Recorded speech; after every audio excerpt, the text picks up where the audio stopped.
ایک ڈاکٹر کہتی ہے میں ڈیوٹی پر مصروف تھی، خودکشی کا ایمرجنسی کیس آیا۔ لڑکی کا نام آمنہ تھا۔ میں نے 8 سال کے کیریئر میں ایسی خوبصورت لڑکی پہلی بار دیکھی تھی۔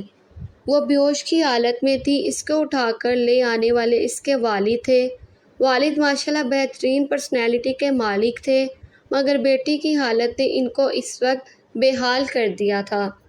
پتہ نہیں کیوں مجھے لڑکی کا پیا اور اس کے والد پر بہت رحم آیا تھا۔ لڑکی کو آپریشن تھیٹر لے کر آیا گیا۔ آپریٹ کر کے اس کو دوسرے وارڈ میں شفٹ کر دیا گیا۔ گھر والوں کو بتایا گیا کہ لڑکی کی حالت خطرے سے باہر ہے۔ یہ سن کر لڑکی کا والد غریبوں میں کچھ تقسیم کرنے نکل گیا۔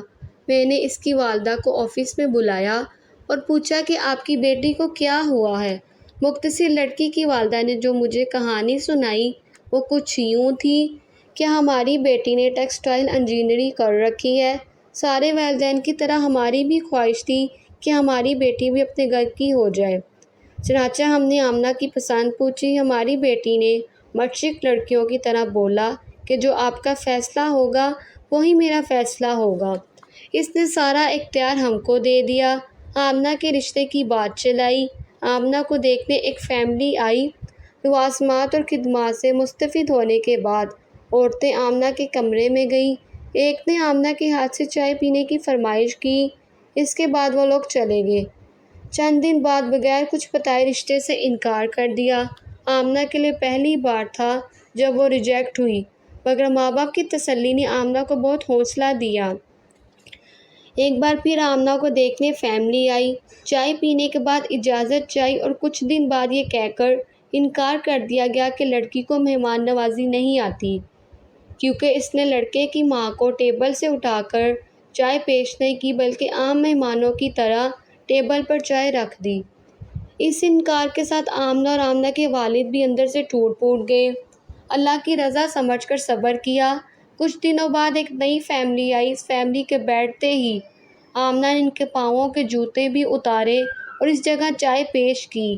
اس فیملی نے ایک بار یہ کہہ کر انکار کر دیا کہ آپ کی بیٹی پر جنات کا سایہ، ورنہ کوئی میزبان پہلی بار گھر آتا ہے تو اس کی اتنی مہمان نوازی کون کرتا ہے۔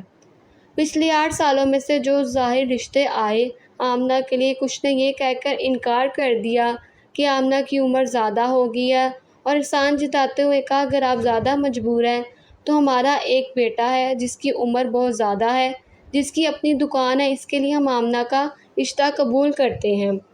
اتنا کہتے ہی آمنہ کی ماں سسکیاں لے کر رونے لگی اور کہا آپ بھی تو ایک ماں ہیں، اور ماں جتنی بھی مجبور ہو غیروں کے سامنے کیا کہہ سکتی ہے، اور میری بیٹی کل سارا دن میرے سینے سے لگ کر روتی رہی اور کہتی رہی ان لوگوں کے معیار تک آتے آتے میری عمر زیادہ ہو گئی ہے۔ اور ماں بولی نہ جانے کب اس نے دنیا کو الوداع کرنے کا فیصلہ کر لیا، اور کہتی رہی میرا منوس سایہ میری بہن کو بھی میرے والد کی دہلیز پر بوڑھا کر دے گا۔ میں نے آمنہ کی والدہ کو پانی پلایا۔ اتنے میں اس کا والد اور پیچھے سے وارڈ بوائے کمرے میں داخل ہوا اور وارڈ بوائے نے کہا آمنہ ہوش میں آ گئی ہے۔ آمنہ کی والدہ بجلی کی تیزی سے وارڈ میں داخل ہوئے۔ آمنہ کا سر اٹھایا اور سینے سے لگا کر رونے لگی۔ اتنے میں اور آمنہ کا باپ بھی وارڈ میں داخل ہوئے۔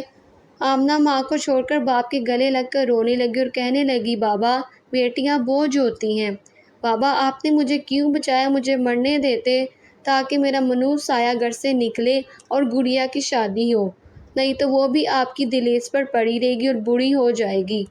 آمنہ کا باپ چپ چاپ آنسو بہا رہا تھا۔ میں نے حالات آؤٹ آف کنٹرول ہوتے ہوئے دیکھے تو میں نے آمنہ کو انجیکشن دے دی اور آمنہ کے والد کو لے کر آفس میں آ گئی۔ میں نے آمنہ اور اس کی چھوٹی بہن کو اپنے دونوں بھائیوں کے لیے مانگ لیا۔ آمنہ کے والد کی آنکھیں اچانک برسنے لگیں، مگر اب وہ خوشی کے آنسو تھے۔ میرے دونوں بھائیوں بھی ڈاکٹر تھے۔ میں نے ان کو اپنا فیصلہ سنا دیا۔ وہ دونوں خوشی سے قبول کر چکے تھے۔ ویسے یہ تحریر لکھ کر میں آپ لوگوں سے یہ التجا کر رہی ہوں، شادی ایک عورت سے کرتے ہیں، کسی حور سے نہیں۔ کسی کی بیٹی کو ریجیکٹ کرنے سے پہلے اس کی جگہ اپنی بیٹی کو رکھ کر سوچئے۔ اگر عیب کے بنا پر ریجیکٹ کرنا ہو تو لڑکیوں سے دگنی تعداد میں لڑکے ریجیکٹ ہوں گے۔ مجھ سے دنیا میں کسی بھی فارم پر کوئی بھی بندہ بحث کر لے میں ثابت کر دوں گی کہ مرد میں زیادہ عیب ہے۔ میں ہاتھ جوڑ کر خدا اور اس کے رسول صلی اللہ علیہ وآلہ وسلم کا واسطہ دے کر یہ التجا کرتی ہوں، کسی کو بلا وجہ عیب زیادہ کہہ کر ریجیکٹ نہ کرو۔ آپ لوگ اللہ کی مخلوق کی عیبوں پر پردہ ڈالو، اللہ تمہارے عیبوں پر پردہ ڈالے گا۔ آپ کے نکالے عیب نہ جانے کتنی لڑکیوں کو قبر میں دھکیل دیتے ہیں۔ اپنا بھی خیال رکھیے، دوسروں کا بھی، مجھے بھی دعاؤں میں یاد رکھیے۔ اگر ہماری ویڈیو پسند آئے تو ہمارے چینل کو سبسکرائب کریں۔ ملتے ہیں نیکسٹ ویڈیو میں۔ اللہ حافظ۔